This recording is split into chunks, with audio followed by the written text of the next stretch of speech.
पुणे महानगरपालिका निवडणूक प्रभाग क्रमांक 41 मध्ये विकासाच्या मुद्द्यावर जोर लावत राष्ट्रवादीच्या त्रयींनी फुंकलंय निवडणुकीचं रणशिंग. पुणे महानगरपालिकेच्या सार्वत्रिक निवडणुकीचे पडघम आता जोरात वाजू लागलेत.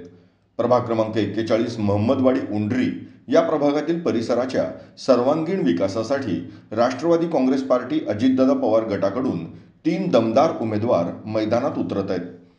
निवृत्ती ज्ञानोबा बांदल, सचिन सुभाष घुले आणि फारुख इनामदार हे तिघेही जनतेच्या प्रश्नांची गहन जाण असणारे, लोकांशी चांगला संपर्क ठेवणारे आणि सदैव जनतेच्या पाठीशी ठाम उभे राहणारे नेते म्हणून ओळखले जातात.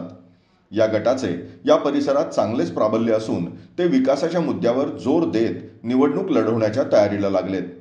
या प्रभागातील निवडणूक ही अतिशय रोचक होणार असल्याचं दिसतंय. अण्णा बांदल हे समाजसेवेचा ध्यास उराशी बाळगून कार्यरत आहेत.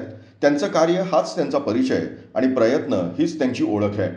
त्यांच्यासोबतच सचिन घुले हे युवा आणि ऊर्जावान नेते म्हणून परिचित आहेत, जे स्थानिक समस्या सोडवण्यात अग्रेसर असतात. फारुख इनामदार हे सामाजिक एकात्मतेचे प्रतीक म्हणून ओळखले जातात, जे विविध समुदायांना जोडण्यात यशस्वी ठरलेत. हे तिघेही NCP अजितदादा पवार गटाचे प्रमुख दावेदार उमेदवार असून परिसरातील रस्ते, पाणीपुरवठा, शिक्षण, आरोग्य आणि पर्यावरण संरक्षण अशा मुद्द्यांवर भर देत आहेत. या परिसरातील नागरिकांमध्ये या तिघांच्या उमेदवारीबाबत उत्साह दिसून येतोय. अण्णा बांदल, सचिन घुले आणि फारुख इनामदार हे आमच्या समस्या जाणून घेणारे नेते आहेत. तसंच ते विकासासाठी झटतात आणि जनतेच्या पाठीशी कायम ठाम असतात, असं एका स्थानिक रहिवाशानं सांगितलं.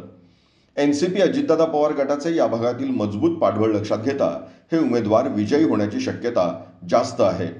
निवडणुकीच्या तारखा येण्या अगोदरच ते घराघरांमध्ये पोहोचले असून जनतेच्या अपेक्षा पूर्ण करण्याचे आश्वासन देत आहेत. या निवडणुकीत ते गुलाल उधळून प्रभाग 41चा सर्वांगीण विकास साधतात का, हे बघणं आता औत्सुक्याचं ठरणार आहे. संदीप घुले, प्रतिनिधी.